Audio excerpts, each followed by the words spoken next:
السلام علیکم ورحمۃ اللہ وبرکاتہ۔ سوال: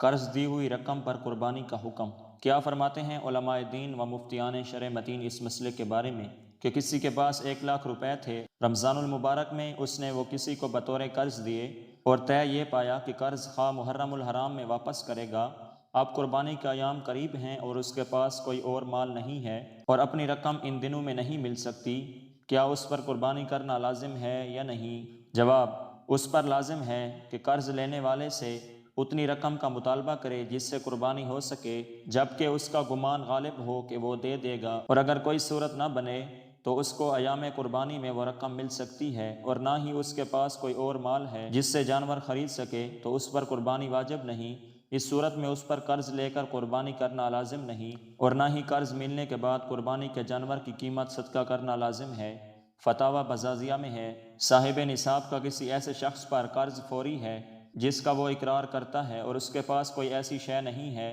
جس سے وہ قربانی کے لیے جانور خرید سکے، تو اس پر قربانی کے لیے قرض لینا لازم نہیں ہے، اور نہ ہی قرض واپس ملنے پر قربانی کے جانور کی قیمت صدقہ کرنا لازم ہے، لیکن اس کے لیے قربانی کی قیمت جتنی رقم کا سوال کرنا لازم ہے، جبکہ اس کا غالب گمان ہو کہ وہ دے دے گا۔ فتاوی عالمگیری میں ہے: اگر کسی شخص پر اتنا قرض ہو کہ وہ اپنا مال اس قرض کی ادائیگی میں صرف کرے تو نصاب باقی نہ رہے تو اس پر قربانی نہیں ہے۔ اسی طرح جس شخص کا مال اس کے پاس موجود نہیں ہے اور قربانی کے ایام میں وہ مال اسے ملے گا بھی نہیں بلکہ ایام قربانی کے بعد ملے گا تو اس پر قربانی واجب نہیں۔ صدر الشریعہ بدر الطریقہ مفتی امجد علی اعظمی علیہ رحمہ تحریر فرماتے ہیں کہ اس شخص پر قرض ہے اور اس کے اموال سے قرض کی مقدار مجرا کی جائے تو نصاب باقی نہیں رہتی تو اس پر قربانی واجب نہیں، اور اگر اس کا مال یہاں موجود نہیں ہے اور ایام قربانی گزرنے کے بعد وہ مال اسے وصول ہوگا تو قربانی واجب نہیں ہے۔ واللہ اعلم ورسولہ اعلم۔